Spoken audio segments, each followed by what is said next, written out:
Hey, what's up, my beautiful soul family, and welcome to this early Saturday soul session live with me, REV.LC, and my guest today is just an amazing human being. I'm so grateful to have him here and to be doing this double header Saturday with two of the most different men in my world, but two of the most amazing human beings in my world.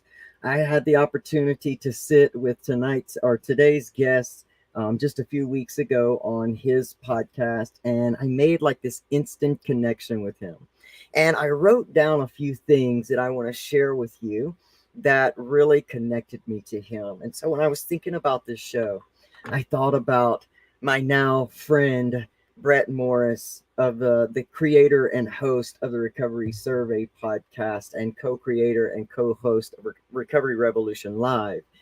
I thought about him and I thought, he's the most genuine guy. Like, he's just genuine and authentic. And authenticity for me in my life is just a must right now.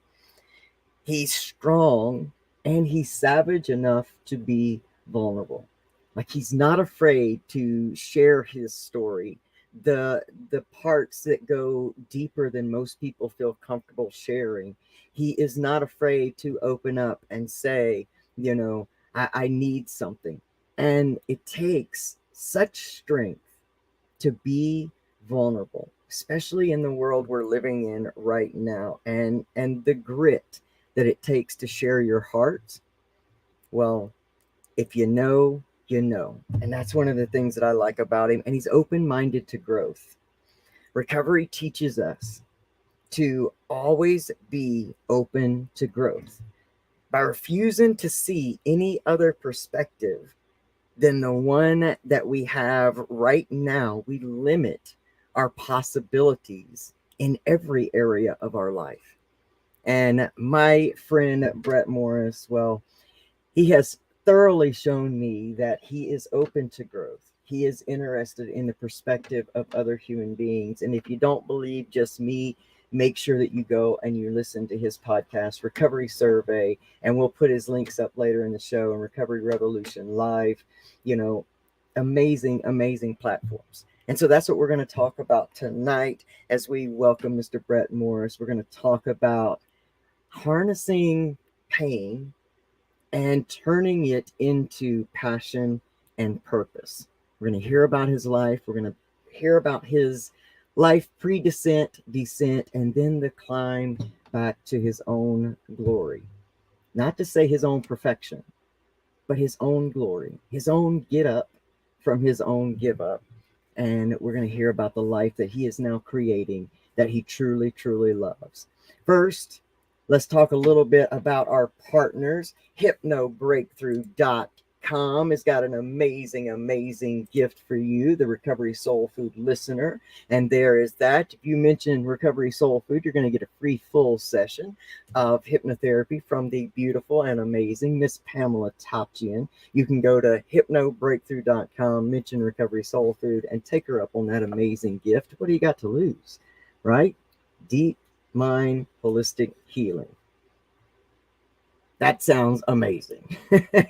Let's not forget also about Pamela's book, I Didn't Come This Far to Only Come This Far. This is an amazing memoir. It is a truly vulnerable and authentic look into the life of a woman who has more strength than I could even begin to express right now. So while you're on Amazon, make sure that you type in Pamela Topjian, get her book, get her art, and make sure that you pick up one of her journals, and you can start recreating your life today.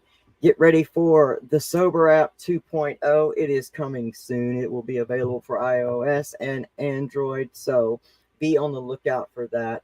Y'all know what the Sober App is to me. I love those guys, and I wish them all the best in all that we are working towards in the future with this. And I'm also reading right now An Arsenal of Gratitude by Remy, Stowak. And I'm telling you, if you want to dive into gratitude and truly change your life, this is an amazing book to start with.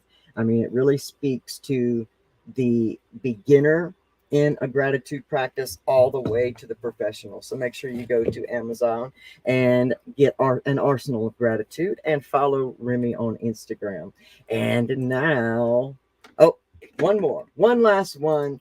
I want to thank Best Day Brew for sending me their new craft beer for the soul, not the crash. It's their Kolsch style. I have not tried this one just yet, but it's in my refrigerator. It's getting ready for after lawn mowing day tomorrow. Follow them on Instagram, Best Day Brew. But now, finally, we're going to meet my friend. You guys know him. You guys love him. Mr. Brett Morris, Recovery Survey Podcast and Recovery Revolution Live. Right now, let's.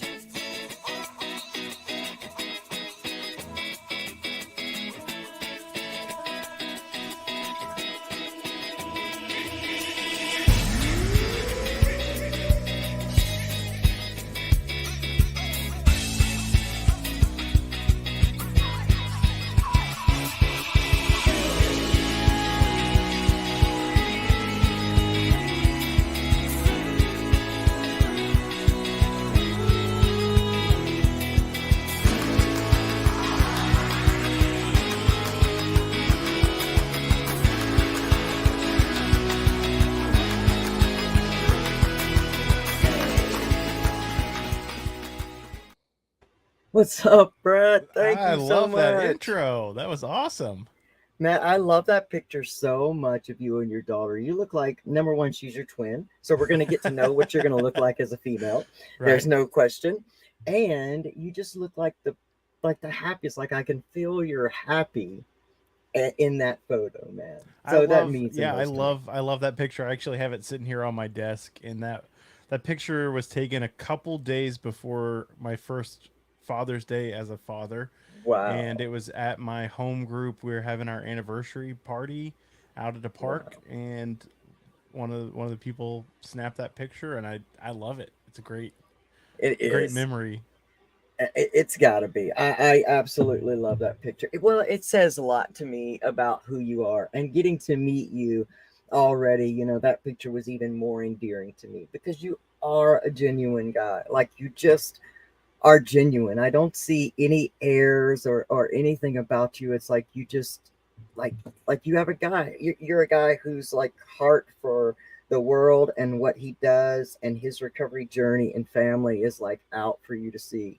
And I love that. That's special to me, especially in today's age of filters and this is my best life, all of that. Like you're a guy that, like when you see you in these situations, you know that you are, living a life that, even if it's not your very best, it's so much better than it was. Yeah. So Yeah. tell us about you and your ride through this thing, man.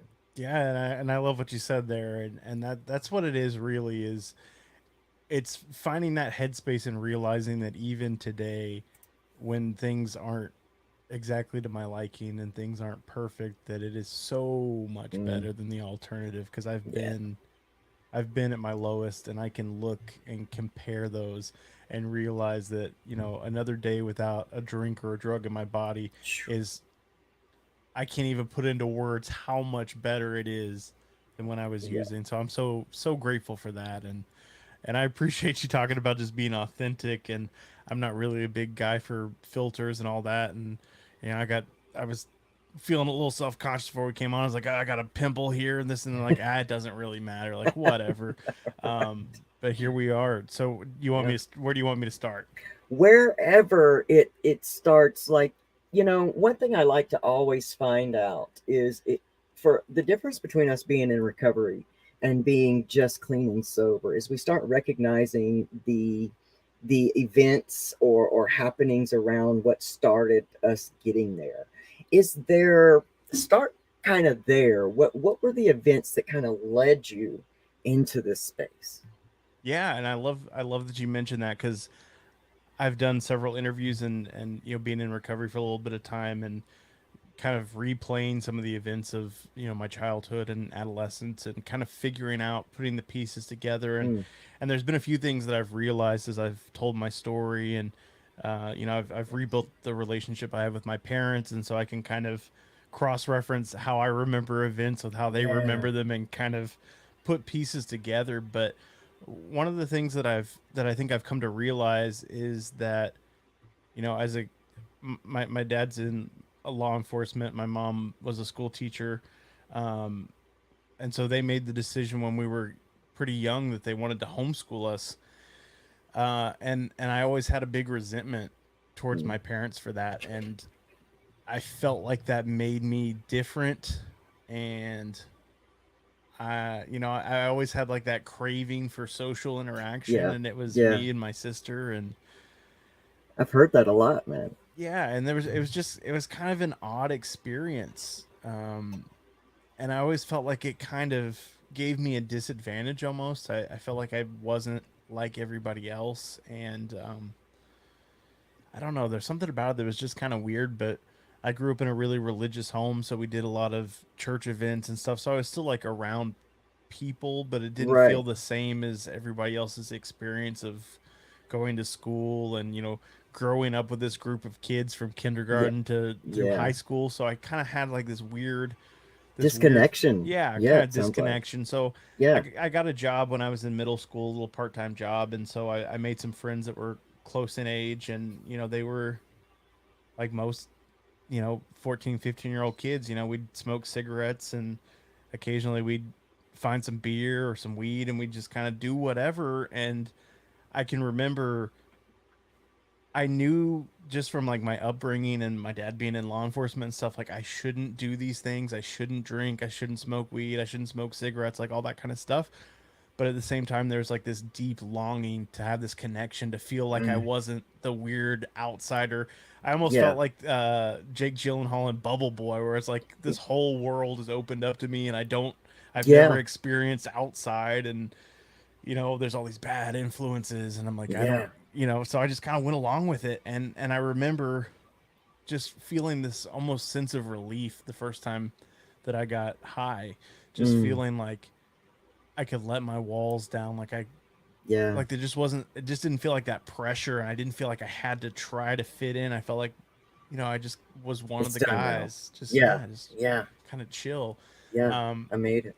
yeah, yeah, but kind of before that, I can remember, and this is a story that my parents have told me, and I don't really remember it all that well, but they've talked about, when I was like 11 or 12, we had gone to my aunt's house for Thanksgiving, and everybody, all the adults at the adult table, had had a glass of wine with their meal, and then everybody had moved into the living room for football or whatever was happening after the meal, and there was little bits of wine and all the glasses left on the table, and I snuck in there, and I was just going down the line, taking little shots of wine, and that was really the first time that I had that taste of alcohol. Mm. And I don't think I necessarily got drunk, but I definitely remember that it made me feel different. And even Yeah. at that young age, not knowing how to put that into words, I knew Yeah. that I Yeah. liked that feeling. It was like, Yeah. okay, this is something different. I like this. Yeah. Let's pursue this. Yeah. Yeah. Yeah. That's also interesting, man, is that thing when we long for connection, because I remember longing for that connection too, just in a different way, as being knowing that I was different on the inside, from very, very young. I wanted that connection that I got to see my brothers have with the males in the family. There was always that significant difference in the way that the genders and the kids were treated. And Mm. it was like I remember longing for that. And then when if you feel like you're almost deprived of that connection, it's like when it opens up to you, as negative as it is, because the negative doors always fly open quicker and wider, we know that. It's like when it does swing open to you, it's like, there it is. Here are these people that are willing to be connect with me, and now I get to have the connection, and my stress level's not here. This is the answer to everything. And then that small mind of ours, as young people, does a true disconnection. It separates in those moments, and we become fragmented. But that's very interesting in how that plays out, how alike we all are, with just the tiny details that are They're small. So continue. Yeah, it's amazing to me how even though our stories are different, like we've all been through so much that's so similar. I was just before this, I was talking with a guy from South Africa, and he was sharing his story, and there were like so many parallels, and it's just like this guy's on the other side of the world, and we've been in the same places and had the same thoughts, and it blows my mind, man. I love recovery, and Whew, it's incredible. But it is. yeah, so kind of continuing on. I mean, I dabbled with drinking and weed and stuff pretty much all through high school, and I never really had the courage to do more than that while I was living at my parents' house because at this time my dad had transferred and he was in the narcotics division. Oh wow. So he was an undercover cop, and I was kind of Wow. scared to do I bet. anything too crazy I bet. under his roof. So, Yeah. um, yeah, so I graduated high school. I move out. I start college. Um, I didn't make it very far, and Me oh, either. my baby's crying in the background. Sorry, everybody. That little cute nugget is not happy. Um, so Sweet. yeah, so I graduate, go to college. I'm out on my own. I got a couple roommates. One of my roommates dabbles in heroin. Like there's, Oh yeah. I kind of get mixed up in the wrong crowd again, and I've always wanted to try all these other drugs because now my dad is an undercover cop, and his entire job is to like bust drug dealers and like all this kind of stuff, and I'm like, what is this whole drug thing Yeah. about? Yeah. Yeah. Why is it so taboo? Like I've tried weed, and it wasn't that bad, and I liked it, whatever. So now it's just like game on. I got to try everything. I feel like I'm Yeah. on this vision quest of like I got to try every drug. I I got to want to see live what my it does. life. I got to live Yeah. my life. I'm my own person. I'm an adult now. I can make Yeah. my own decisions. Like Yeah. that whole kind of young and invincible mindset that Yes. I'd say most of us have. Absolutely. Um, so yeah, I did some experimenting, and a couple years into it, I think I was about 20 or so. I was working at this pizza shop, and one of the guys that was one of the other delivery drivers, he was also a dealer, so it was really convenient. And I remember I convinced him to let me try meth. I had done pretty much everything else. I tried heroin, I tried coke, I'd done hallucinogens, all this stuff, and I was doing, for the most part, I was just doing a little bit of coke here and there and drinking pretty heavily. And I was like, I gotta try meth. Like I know he's got some, so I convinced him to let me try some. And he's like the older, I don't know, father figure. He's like, Mm. I'll let you do it, but I have to be with you when you do it the first time. I'm like, I don't care. Like, give it to me. And I remember at the end of the shift, he gives it to me, and it was like there's just like this light bulb moment, like this is it, this is what I've been searching for, this is the answer to all of my questions. The search is over. If I can just continue to do this, my life will be perfect. I'll Mm. feel more confident, I'll feel Mm. more alert, I'll feel more Mm. awake, I'll feel more attractive. I'm not Yes. eating as much, I'm losing weight. Like there's Yes. all these things that I'm seeing as I continue down this path, and I'm like, yes, Yes. this is it, man. Like I'm getting skinny, Yeah. so much energy, like all that kind of stuff. Not Yeah. knowing the negative turn that my Yeah. life is gonna take. Just Absolutely. just embracing like that euphoria and just like, oh, this is it. Yeah. So fast forward, I do meth for about a year or so, pretty heavily, and at this point, I end up moving in with a different drug dealer, a different meth dealer that I meet, and he's looking for roommates, and You're one like, thing yep. leads to another, and I end up moving in with him. He was an older gay man, and I was like, whatever, man. He's like, you want to come live with me? I was like, yeah, of course I do. Like, let's go. Yeah. You got the stash. Yeah. So I move in with him, and it's a party, and we're having a good time, and a couple months into this thing, he's telling me like, you're using too much. I can't keep giving you meth. Like this, like I can see this trying to like taper me off and like cut me back. It's like, this wasn't part of the agreement, Yeah. man. Like, what are you Right. doing? Yeah. So then I'm like buying from him, and I'm buying from this other guy, and like neither one of them know that I'm buying from the other one, and life is getting really chaotic, and it's getting really stressful because I live in this house where he's selling, and so there's always people there, and Mm-hmm. you know, if anybody's ever been to a meth house, like Yeah. 24/7. There's Yeah. always people there. There's people like stealing my deodorant and Yeah. Like you stuff, can't and relax, you can't know? relax. I got like a No. deadbolt on my bedroom door and a Yep. peephole, and it's just like just this constant state of paranoia, Absolutely. and it was a mess. And so I remember I called my sister, and she and I have always been kind of close. She's a year and a half younger than me, and I call her, and I'm at work, and I like call her on my break, and I break down to her, and I'm like, I've been smoking meth and I don't know what to do, and my life's a mess, and I live with my dealer, and I want out, but I don't know how, and Wow.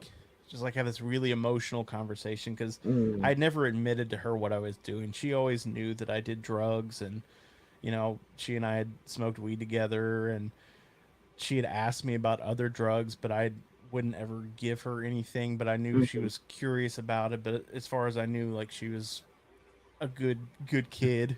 Yeah. Um, Yeah.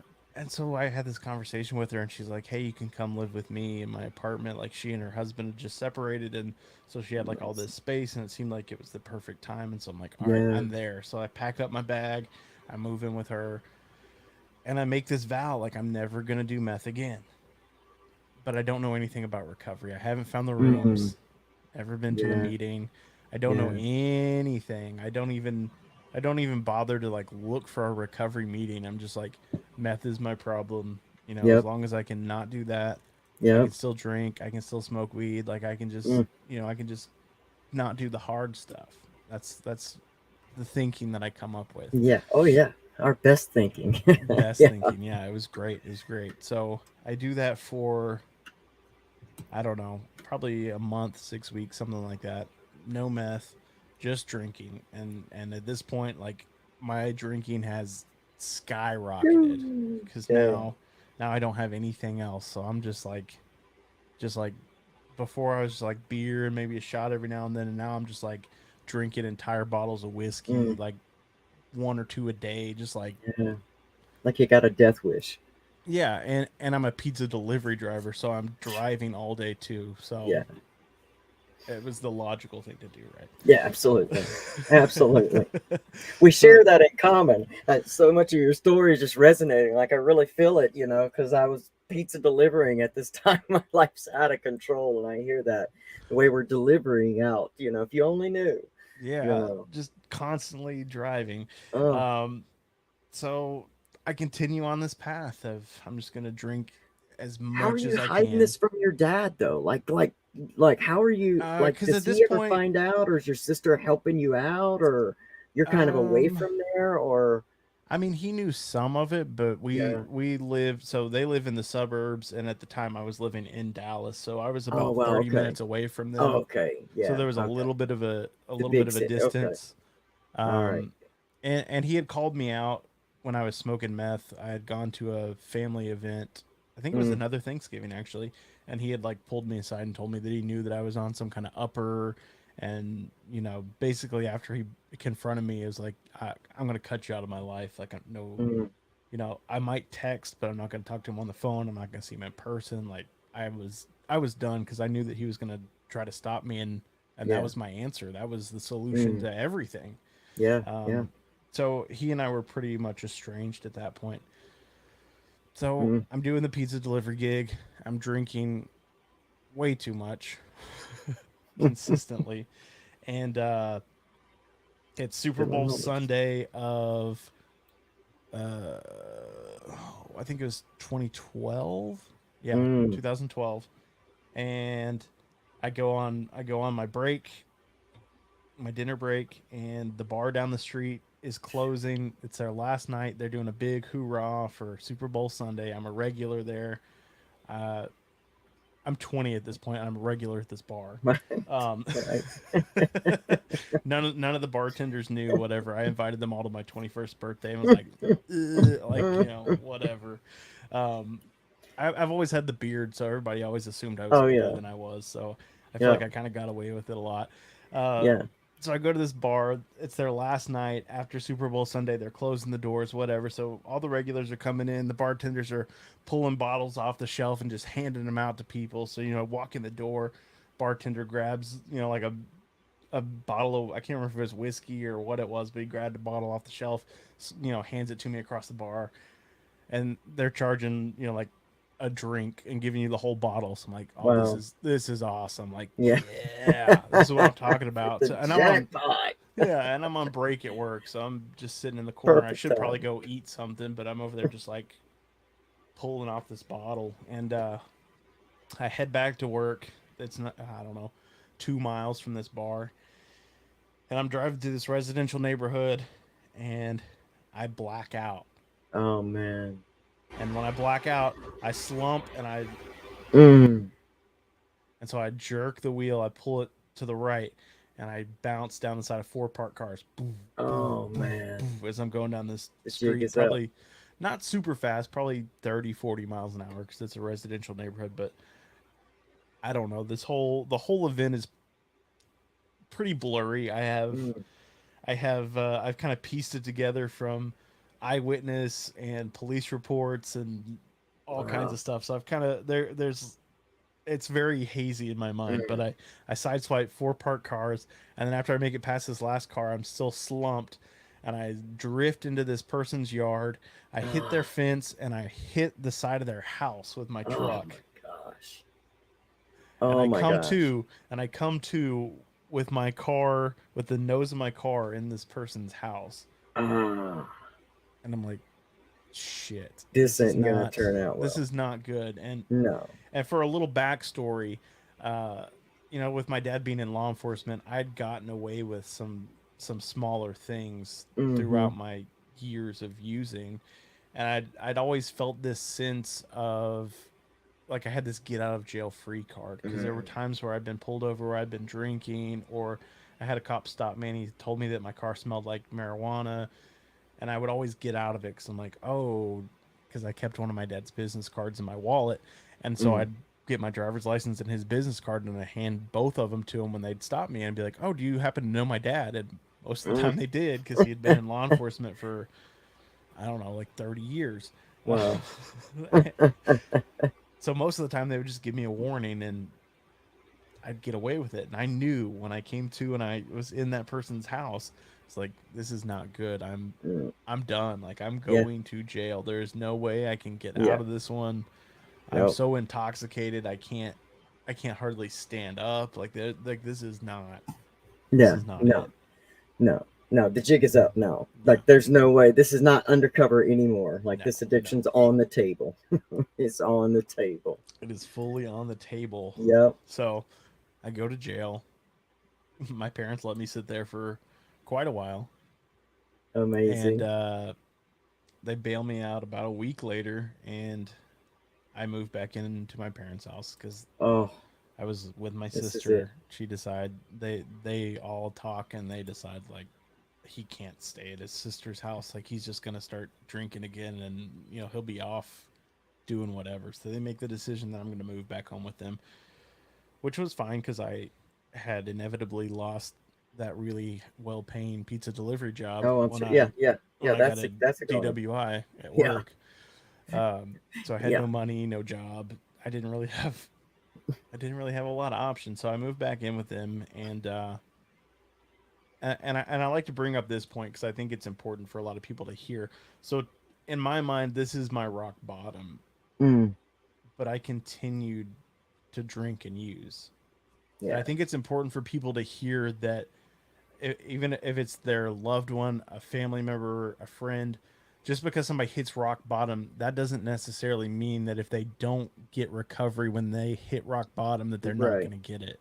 Right. Right. Great Because I point. kept using for 2 more years after this rock bottom. Mm-hmm. Yeah. Oh, But, yeah. but as part of my probation, I was required to go to 12-step meetings. And I wasn't smart enough to realize that it's an anonymous fellowship and I could just scribble something on the line and not show up. I'm not that Mm. smart of a person, Right. and I was a little Right. bit afraid because I was now in my parents' hometown, the Yeah. city that my dad works for as a cop. I'm now on probation in his town, so I want Mm. to do everything by the books, sort Yeah. of. I mean, I was Yeah. still using, Yeah. but I'm going to go to the meetings. I'm going to get my paper signed. I'm going to do my community service. I'm going to do all the things that I'm supposed to do. Well, another great point though is even though you kept using for 2 years, now you're being introduced to some recovery information. It's like you're being introduced to the bones. And Yeah. that's, I think, important to piggyback off the point that you just made about having to hit rock bottom and bounce off of it and again, is also to the person that maybe is in the bouncing process right now. Like, just because you didn't get it the first time you went to AA or NA or you started learning about recovery, you picked up some stuff, like subconsciously you started getting the bones and basically the the clues to the map of the way out. So I didn't mean to interrupt you, but I thought it was just an amazing No, piggyback no, no. point, That's is that's that that's a you're great picking up point. nuggets. Yeah, yeah, Keep exactly. going And that's and keep exactly what it doing. was. That's Yeah. exactly what it was. Is those seeds of recovery were planted in that Mm, 2 year span where I was still, I think I had to go to 2 meetings a week, so I wasn't going a lot, but I was going enough that some of the cliches and some of the sayings and yeah. some of the ideas kind of started to penetrate this thick skull of mine. Yeah. And the other thing that really, that is, to me, one of the key points is that I begin to make some friendships with some people in the rooms. And even though I was struggling, even though I couldn't put together any substantial time, there were still people there that were glad to see me. They would Mm, invite me to go to dinner or coffee or hang out after the meeting, and would yeah. call or text during the week and check on me. And people that made an effort and let me Yeah. know that they gave a shit about me. Yep. And so the turning point for me was at about 2 years into this. I've been going back and forth, and I met this guy named Tim, and he and I are like thick as thieves. He's been in the program longer than I have, and Mm, he had a similar journey of in and out, in and out. And he pulled me aside after this meeting one night, and I had been honest and admitted that I messed up again, and I wanted to do something different this time. And I don't know if I really did or not, or if I was just kind of right. saying that because that's what I was supposed to say. But I Mm, was trying to practice some honesty, and I was like, I messed up. yeah. And he pulls me aside after the meeting, and he's like, dude, I've watched you come in and out for the last 2 years. If you continue on this cycle with one foot in recovery and one foot using, you're going to die. You're either going to Nice. OD, you're going to get shot. Something Nice. bad is going to happen to you if you Mm, continue to put yourself in the situation of using. And yeah. you have to make, he's like, you need to make a commitment. Either quit wasting your time Mm, and just use, or try recovery. Actually try it. Stop mm, using, get a sponsor, do some steps, like do something different. And for yeah. whatever reason, Phew. that was it. That was the moment that was like, he's right. I'm going to try this. And it's Absolutely. because we had built that relationship. It's because I had seen him every time I went to a meeting for that 2 years. He was there. He greeted me. He gave me a hug. He asked how I was doing. He checked up on me. He took me out to dinner. We built that relationship. So then when Yeah. he said that, there was weight behind those words, and I knew that he genuinely cared Yeah. about how I was doing, and he genuinely cared whether or not I got this recovery thing. And if my Yeah. life had ended, I knew that it would affect him in some kind of way. And it was like, that was that Yeah. friendship, that connection that I've been looking for Yes. That years. was the And there it real was. connection. Yeah, Yeah. that That was that it. was what really filled the hole, not that temporary, like filling up a sink that's half clogged, where it Mm-hmm. stays for a minute and then goes. And bravo for Tim to step out on a limb and tell you the truth. To be able to offer you a truth that is hard to hear, but what is growth, man? Sometimes it's the hardest shit to hear, that makes that just alignment within, that happens at the right moment. That's why this is so important for us to do, man, is because we never know if there's something you share or I share or a guest or somebody shares somewhere that can be that moment Mm-hmm. in somebody else's life. And that's why I Exactly. think Exactly. my motto is, if I feel it, share it. And that's what we, I think, need to move back to. So bravo, Tim, and thanks for doing that. So I Tim's now love Tim. turned your light on. Tim is an incredible person, man. When I first met him, he was, I don't know if I should say because he might be watching, and I don't know how public he is, but he had a questionable occupation, and now he leads a huge team, and he's in upper management, and he makes a shit ton of money, and he's successful, and he and his wife are both in recovery, and it's Because we beautiful got to see skills. this Yeah, life that he has also built for himself, and it's amazing. it's That's incredible, amazing. man. It's Because we incredible. got skills. We got skills. Like if you can get up off of a park bench and have no money, no nothing, no food, no but nothing but an addiction, you will find a way to get whatever it is you need that day. Nothing Hmm. will stand in your way, barring arrest. And generally, that happens after. So, if we when we learn how to really stop feeling ashamed and guilty and beating ourselves up, and really learn how to kind of harness that, which that's where I know we're going in this conversation, it can change your life. So, Yeah. congratulations, Tim. So now your light bulb's on, and how do you start moving into the light from there? Yeah, so I take his suggestions. I try to follow and model my life after what he's doing. So I get a sponsor. I start working some steps. I start coming to meetings regularly. Like I really do a full 180, and I've made this commitment to myself and to Tim, like I'm going to give this thing a try. And I can't remember now, but I think I told him I'm going to give this 1 year. 1 year from today, I'm going to I'm going to be all in for 1 year, and we'll see what happens. If my life is better and I like it, I'll continue. If I don't like it, I'm out. I'm done with recovery. I'm going to do whatever I want. And I kind of gave him that ultimatum of like, I'll try. I can't commit to forever. I'm not going to say I'm never going to use again, but for the next year, I'll do it. Outstanding. And that was 7.5 years ago now. So that 1 year has just continued to Stuck. snowball. It did stick because I began to Outstanding. realize as I did some of that internal work and started to see those weights come off and started to understand why I behaved certain ways and started to see my Yeah. self-centeredness and my ego and all these things that were clouding my views and just bringing pain. I started to realize like, hey, this recovery thing's not so bad. I Yeah. realized pretty quickly that the drugs and the alcohol were just one of the symptoms of some internal Yes. damage that was going on. But once I took that out, I still didn't like the way I felt. But as I Hmm. continued to do step work and open up and talk with my sponsor and do some of those things, I began to feel that weight lifting and feel Yeah. better about myself and Yeah. be okay with being by myself. And Yeah. Yeah. It's cleaning out an infection. yeah, It doesn't exactly. happen like overnight, and it's gross, and it's painful.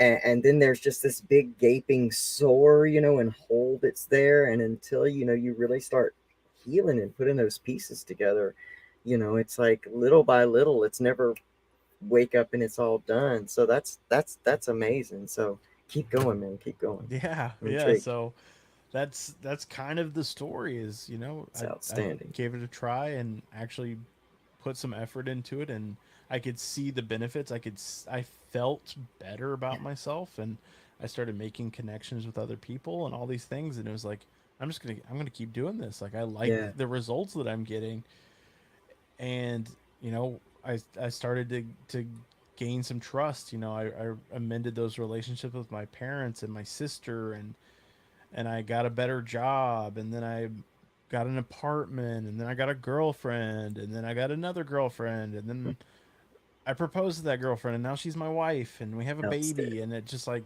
these things just kind of it felt like as I did the right thing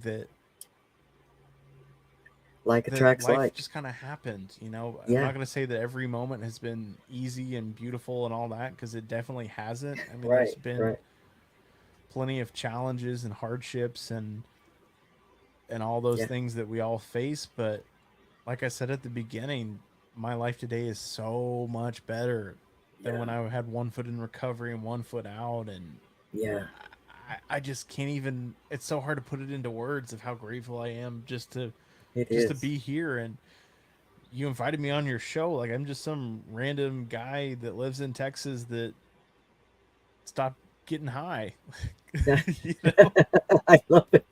It's amazing how important that is, and especially where we are right now in the world when we have narcotics out on the streets that it's at the level that they are right now, because this isn't the opiate or heroin of my day. This is something new, and people are dying so quickly, and they're dying not necessarily because of the drug. They're dying because they're masking pain that has them reaching out for the drug. The drug can't kill you if it's not in you. Mm. And the more that we speak about all of this, and we keep showing people how human we are, and how many people have parallel stories, even if the coping mechanism isn't drugs and alcohol. Maybe it's an eating disorder. Maybe it's anger. Maybe it's being sick. We need that validation. We're all secretly searching for a connection to another human being, that someone looks you in the face and says, I'm here for you. I've got you. I'm with you on this thing. And when that's disconnected within, man, that's when you reach out, and you will risk your life. To me, my perspective of active addiction is, when you see somebody at the worst, where they have sores, and you see and without a shadow of doubt that they are in this grasp of suffering, if they're willing to live this way and to keep moving after this, what does that tell you about the amount of pain, the severity of pain that lives within them? What does that tell you about someone's self-image? So before we turn our heads and talk about get a job, stop using drugs, junkie, you can't change, maybe if we saw it from that place of, geez, the amount of pain that lives within this other human being is so great that they are willing in every moment to risk their life and to mask it for a little while.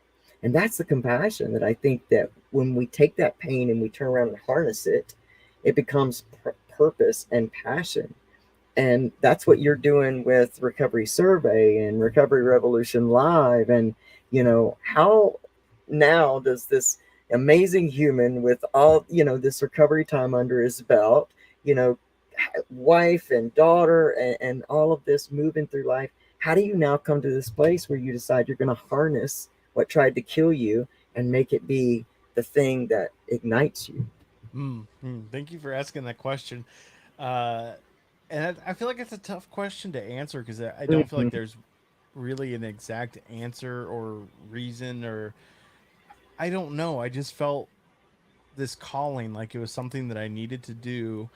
Mhm. And I was at a place, and I was working at this job where I worked by myself, and I listened to a lot of podcasts, and it kind of just got me through the day. And I found some recovery podcasts, and it just really fueled my spirit. And I was like, I love this. Like, this is so good. And something in me was like, you can do that too. Like, Yeah. it's not, you don't have to have any kind of degree. You don't have to know anything fancy. Like, you can do that too. Yeah. And I remember I went home from work one day, and I'd actually found a couple podcasts on how to start a podcast. So I listened to podcasts about podcasts. And I went home and I told my wife, I was like, I'm thinking about starting a podcast. And she was like, I think you should. And she was like, You're like, okay. what's the topic? I was like, well, it's gonna be recovery, obviously. Like, I don't know what else, because that was one of the things that they'd said in the podcast about making a podcast. It's like, make sure it's something that you know, make sure it's something you're passionate about, like Yeah. make sure that it's something that you could talk about forever and not get tired of it. And I was like, Yeah. the only thing that I could think of that fit that category was recovery.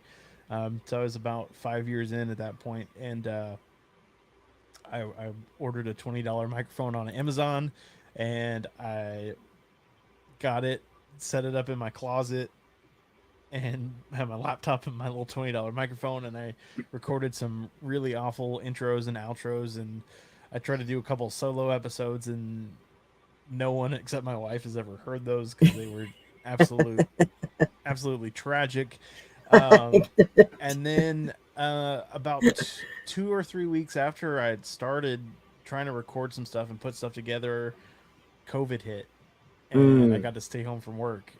Yeah. And I don't know if I'm the only one, and I know that I'm not because I've talked to enough people in recovery that I know this, but I was in this like obsession and compulsion about starting this podcast, and so I'd Yeah. just been consuming as much content as I could about how to start a podcast, how to edit audio, like on and on and on and on. And then I have like this time off of work, and I have all this fun stuff that I'm working on. It's just like, now is the time. Like, Yeah. what am I doing? Like this, it felt like, is this God telling me to start this? I Yep. don't know, but it was Yep. like, if I'm gonna start a podcast, now is the time. So I Perfect send time. out. I had already made a couple. I had made my social media accounts and stuff, and I just followed random people that use like recovery hashtags and stuff, and I just start like cold calling, like, "Hey, I'm starting a recovery podcast. You want to be a guest?" And I have a couple people that respond and that are willing to do it, and so I Awesome. set it up. I record a couple episodes. I take like 6 hours every episode to edit it and stuff because I'm terrible and have no idea what I'm doing. And I'm like pausing it and going to YouTube and like searching different terms and how do I do this and how do I do that, and it's a train wreck. But I love it. You know, Yep. every minute I just feel so fulfilled, and it's crazy because I made a really strong connection with the first guest that I ever had on the show, and I have now interviewed him 3 different times, and we still stay in contact. And every time I post a new episode, he's like blasting it on Twitter, and like he's my day one. And I love you, Awesome. Freddie. Thank you for being That's there so for me awesome. since the beginning, man. So That's so awesome. I've been doing that show for 2.5 years, almost 2.5, because I started it in April of 2019. Something about April, man. There's just Something something about it, about yeah. April, bro. I don't know. I It's don't good get it. stuff. It is. It's like springing into life, you know. It's spring. Everything comes alive. New things are born. And You know, there's I launched so it on much. April Fools too, so I was like, if it That's wild. flops, it was a joke, you know. Wow. That's wild, man. I'm telling you, April is my like recovery date, like my come to myself date. Like everything happens in April. Starting my podcast in April, like everything I've heard it from so many people. They'll just say, "Well, it was April," and I'm like, April. Something about all of us in the springtime. Man, that's amazing, and I love that you are share about all of the fumbling, you know, that you do and still do as we do this. But isn't it amazing for how long we stay in addiction? See, I think fear fuels addiction. There's so many fears there. The fear of, you know, I'm gonna have to feel my feelings if I'm Hmm. not, you know, inebriated in some way. I'm gonna have to look people in the eye that I've harmed and hurt, or people are, you know, have to go through all this. There's so much fear around it, getting it into addiction, and we keep ourselves so small. And then when you start doing something like this, because you know, I was kind of in that same situation. The pandemic happened. You know, I wasn't able to go anywhere. And I had started my podcast before, but I always said, man, I really would like to have my videos look like YouTube videos with intros and outros, but I don't have the money to hire somebody. And I had convinced myself that I was too dumb to figure it out, and not by just calling myself dumb, but saying these affirmations about myself, like, oh, you know, I'm too old to figure out this technology, I can never do anything like that, and I don't have the money to pay anyone.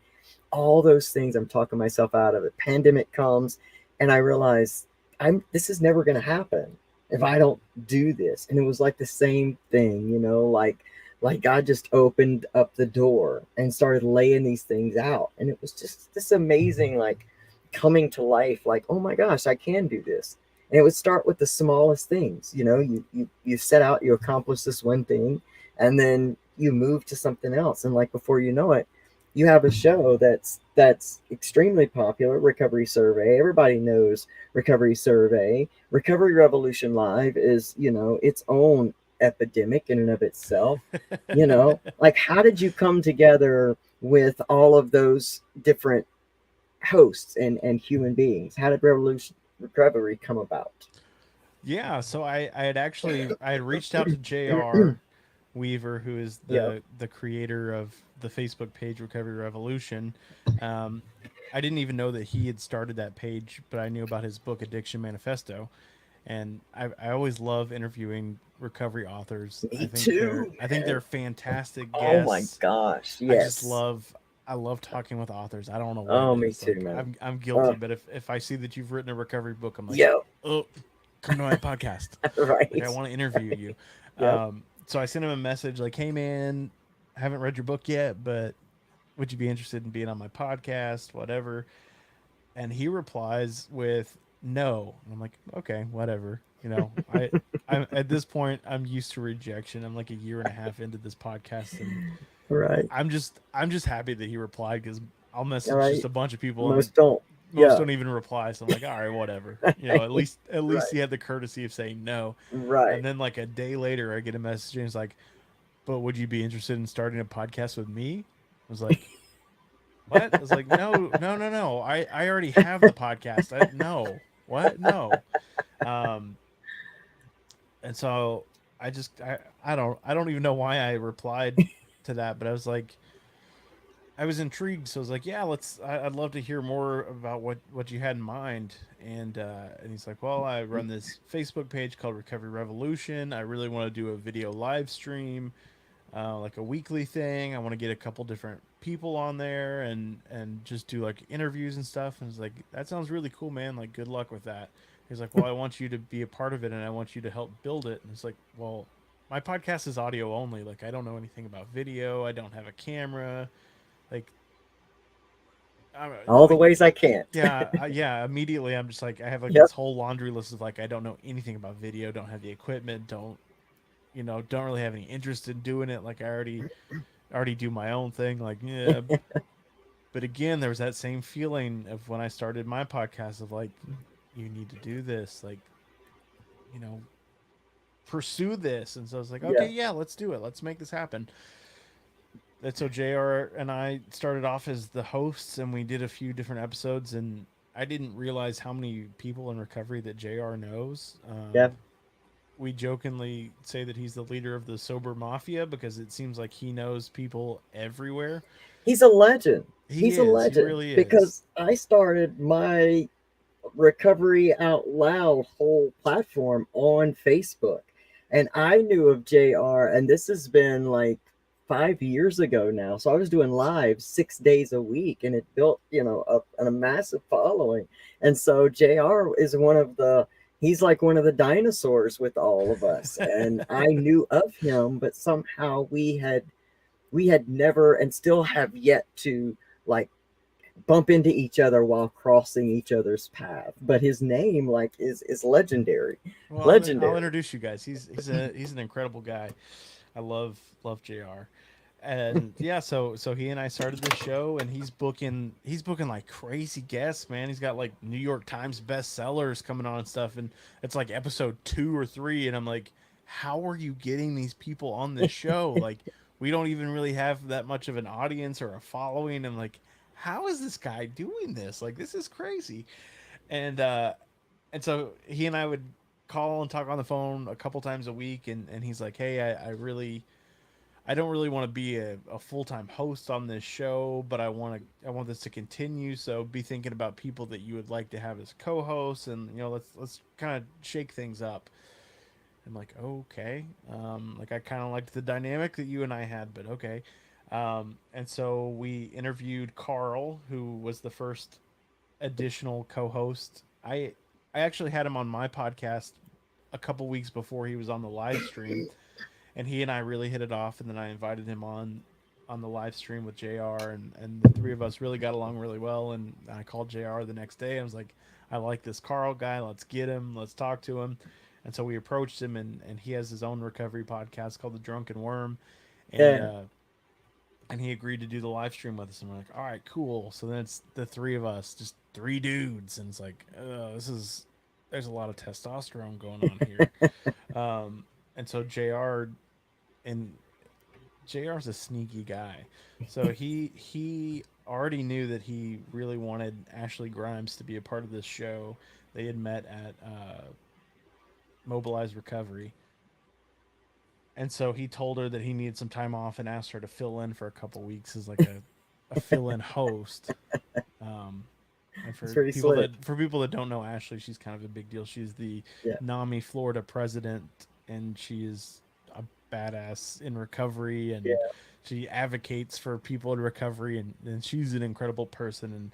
And I got to meet her through this, and after a couple of weeks, then JR and I approach her and we're like, we really like what you're doing. You want to stay on full time? Like, we want you to be a permanent co-host.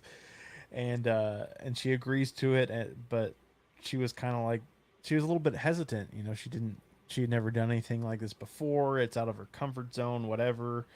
And I sent her a microphone because I was like, your little headset mic is terrible. Um, and something about that, she's told me about it later, but she's like, you sending me that mic made me feel like I had a voice and people wanted to Mm, hear it and I was important. And amazing. for whatever reason, like, that was the thing that just like launched her into like, people want to hear what I Damn. have to say. And now it's like the Ashley show and we're there with Love it. her.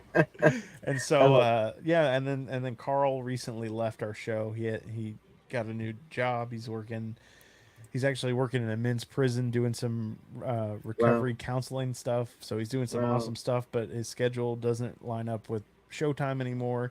And we picked up Jason Rudine from the Way Out podcast.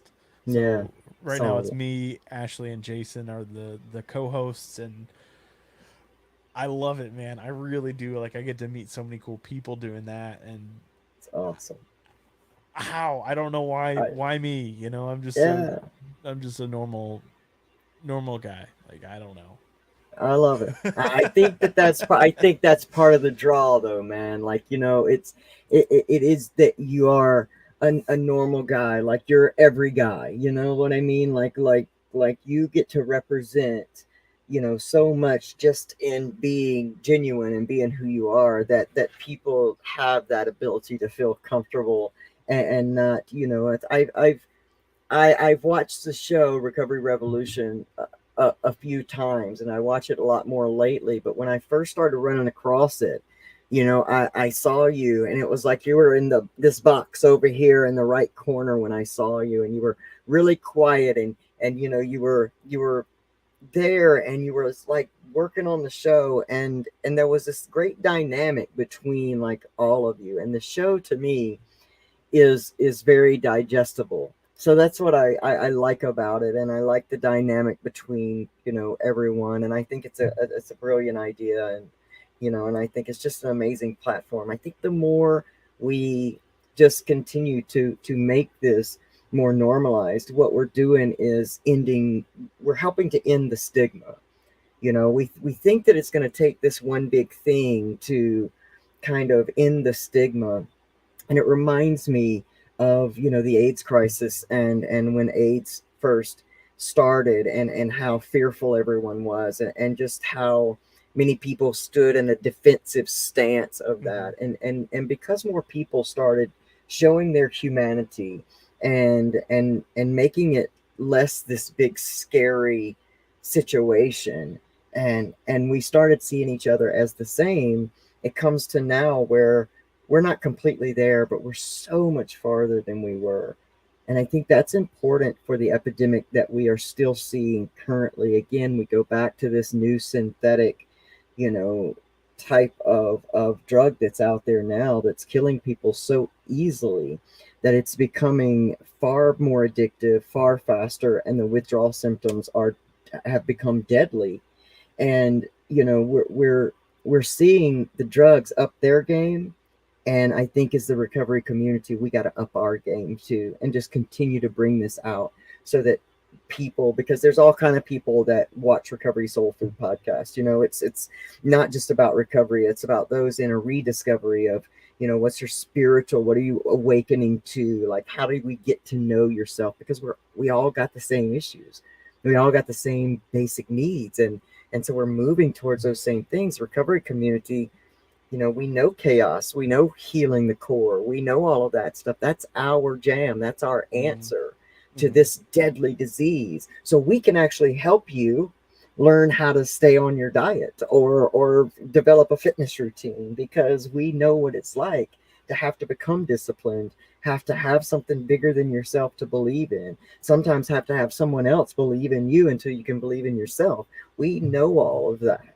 Mm-hmm. You know, we hear stories from each other and just still embrace the other person. So that's what the world needs. And the more we do this, and the more that you all do this and everything you do, we're doing our part, you know. And each one in this machine of recovery and healing, societal healing, each one of us has a different job, and each one of us has these great talents, you know, with podcasters and artists and musicians. And I mean, oh my gosh, like we're taking over right now, and it's amazing.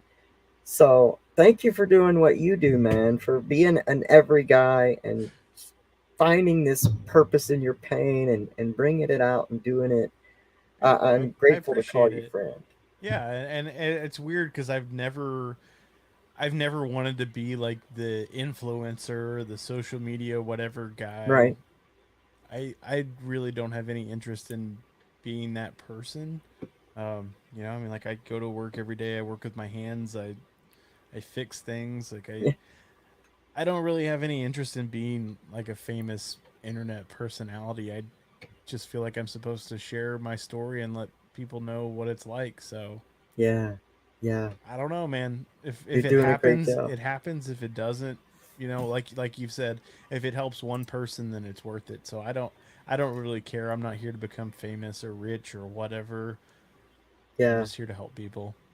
It is, man, and it's desperately needed right now. I mean, in all honesty, what we need most right now is human connection. The Yes. money's gonna be there, all of the stuff is gonna be there, but what we need most to be able to do well with all of the things that we have, because right now we're trying to make things fill the holes inside. I mean, and we recognize that because we know that in our active addiction, that's what we were doing, filling gaps, filling holes. And we're watching society as a whole right now try to fill those big gaps when we're saying, hey, man, heal the gaps and you don't have to try to fill it with anything. Mm. So thank you for continuing to do what you do, man, and bring it to us and coming here today and being with us. Everybody, you can make sure that you follow Brett Morris at Recovery Survey here on Instagram, Facebook, Twitter. There's the link there. I hope you can read it. It's available on Apple, Spotify, and all the major podcast platforms, right? Recovery Yep. Survey. All Everywhere. right. And I haven't Revolution found one that's Recovery not Live on. is what? That's every Thursday night, right? It is, yeah. Every Thursday night. And I'm gonna send you the booking link. We're gonna get you on there.